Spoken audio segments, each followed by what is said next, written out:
Graça, paz e alegria em Cristo Jesus. Que alegria estarmos juntos. Estamos no mês vocacional, mês de agosto, refletindo sobre a importância do chamado de Deus em nossas vidas. E por isso hoje nós vamos meditar sobre a vocação matrimonial, o chamado de Deus para constituir uma família. Veja bem, a Bíblia, principalmente os profetas, usa a imagem do amor esponsal entre o homem e a mulher para dar ideia do amor de Deus à criatura humana e a seu povo, a aliança de Deus com seu povo. Desde aí, da Sagrada Escritura, o matrimônio já adquire pela vontade de Deus um alcance sagrado, diríamos sacramental. E isso não por força de um gesto ritual e extrínseco, mas em virtude de sua realidade natural. Isto é, matrimônio como instituição humana contém uma referência sobrenatural da fé, que depois virá a ser explicada e iluminada pela revelação e pela própria Igreja.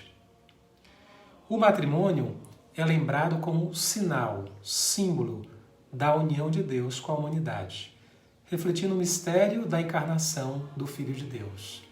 Por isso, ele é também chamado de matrimônio da criação. No princípio, tudo foi feito pelo Verbo, e sem ele nada foi feito, conforme vemos no Evangelho de São João, capítulo 1, versículos de 1 a 3. Como o matrimônio da redenção saiu do lado aberto do novo Adão, de onde foi tirada a esposa, a igreja, a água e o sangue dos sacramentos. Cristo, o Verbo, o Filho de Deus, como Deus, fez o homem e a mulher e os abençoou. No Evangelho, na discussão sobre o matrimônio, Cristo remete o casamento ao plano da criação. No princípio não era assim. Por isso ele diz, não separe o homem o que Deus uniu, conforme vemos no Evangelho de São Mateus, capítulo 19, versículos de 4 a 7. O Papa Leão XIII lembra, o matrimônio foi desde o princípio como uma imagem da encarnação do Verbo. O sacramento do matrimônio existe entre os fiéis e entre os infiéis. Jesus Cristo não trouxe propriamente uma nova legislação sobre o matrimônio.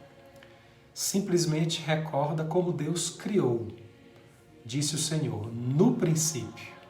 Jesus aponta para uma situação nova, mas com referência à decadência do passado, que como outras realidades, o amor, o perdão, etc., também o matrimônio tem que ser visto na nova dimensão, conforme vemos no Evangelho de São Mateus, capítulo 19, versículos 4 a 6, no mesmo Evangelho de Mateus, capítulo 5, versículo 31 a 32, além de outras citações.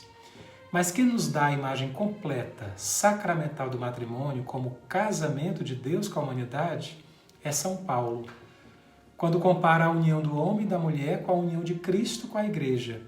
E essa passagem é de suma importância. Carta de São Paulo aos Efésios, capítulo 5, versículos de 21 a 32. Nas origens do cristianismo não havia um esquema cristão para a realização do matrimônio. Os cristãos casam-se como todo mundo, conforme vemos na carta a Dioneto, do século I. E segundo, os pais abençoavam os esposos, era um assunto familiar, nem diante do Estado se casavam. Não deixava de ser um sacramento, embora somente mais tarde assim fosse chamado. Nos primeiros 3 séculos havia o costume de convidar um bispo ou seu representante, como Jesus fora convidado em Caná.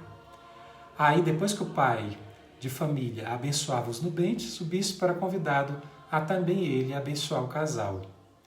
O bispo ou o sacerdote fazia então uma oração e impunha as mãos para a bênção, mas era um gesto particular, pessoal, não uma bênção nupcial propriamente dita.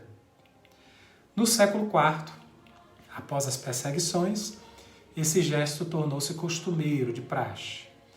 Assim, o casamento eclesial para os cristãos, embora fosse assunto totalmente profano, como o dos outros, vai lentamente entrando na liturgia.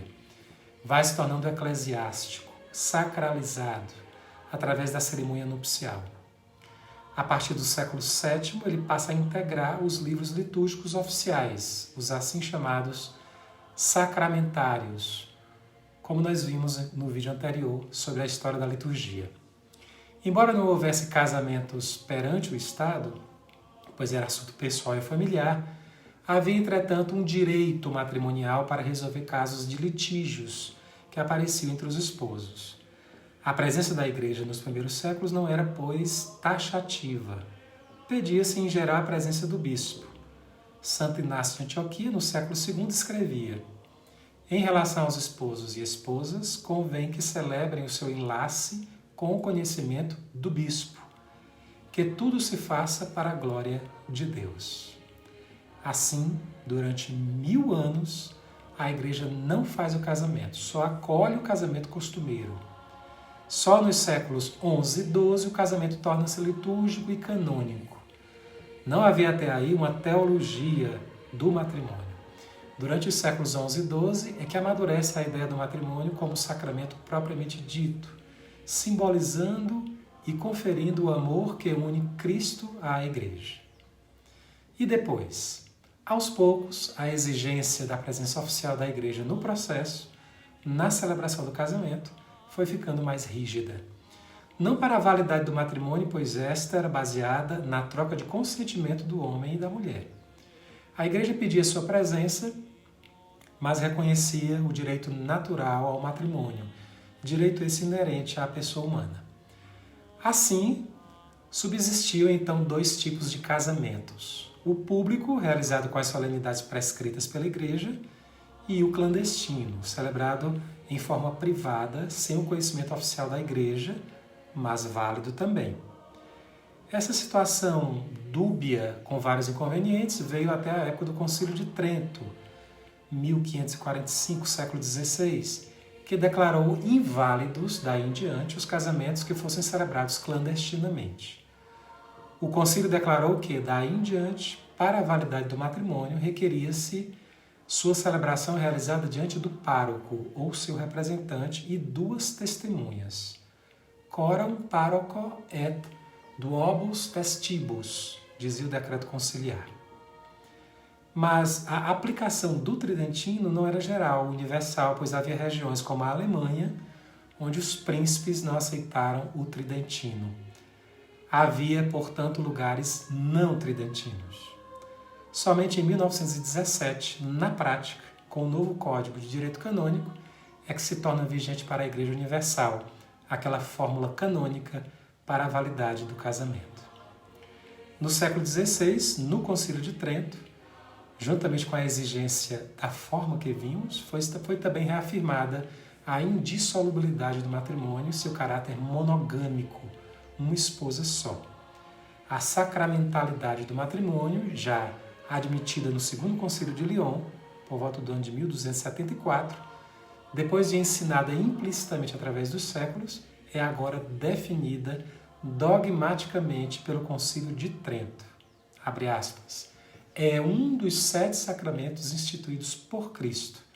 Confere a graça que significa e completa o amor conjugal dos cônjuges.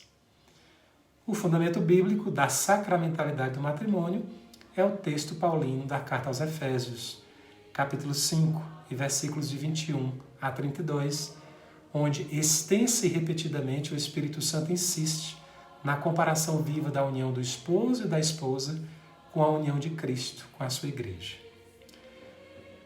O matrimônio, portanto, meus irmãos e minhas irmãs, é o sacramento da família, da vida familiar com Cristo. Uma definição mais completa seria: o matrimônio é o sacramento que abençoa e consagra o homem e a mulher no contrato sagrado e indissolúvel para se amarem, procriarem e educarem seus filhos. E nós já vimos por que o matrimônio é um sacramento.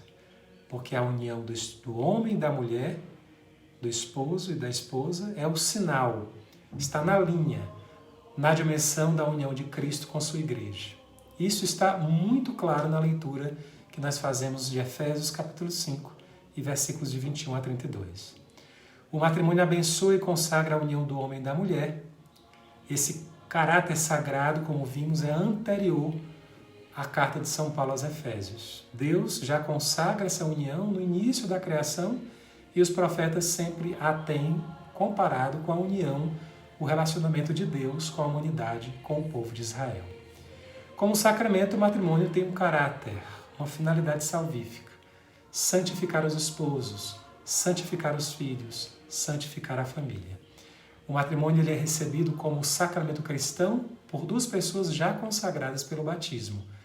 Portanto, o esposo deverá poder dizer: minha esposa é uma graça que Cristo me faz para me ajudar na minha santificação, na vivência do plano de Deus. E a esposa deverá poder dizer o mesmo: meu marido é uma graça que Cristo me dá para me ajudar na santificação, na realização do plano de Deus. E os filhos deverão poder dizer também: papai e mamãe são uma graça que Cristo nos dá para nos ajudar a sermos santos na realização do plano do reino de Deus. E o mundo, a igreja toda, deverá poder dizer: este casal, por sua vivência, lembra-nos e traz-nos a presença de Cristo unida à sua igreja. É um matrimônio que nos ajuda com seu testemunho a realizar o plano de Deus, o reino de Deus. Aqui está a finalidade santificadora, salvífica do sacramento do matrimônio. Que Deus abençoe e ilumine todas as nossas famílias, os casais que já contraíram o matrimônio e os que planejam abraçar esse sacramento. Permaneçamos no coração da Igreja, tudo por Jesus, nada sem Maria.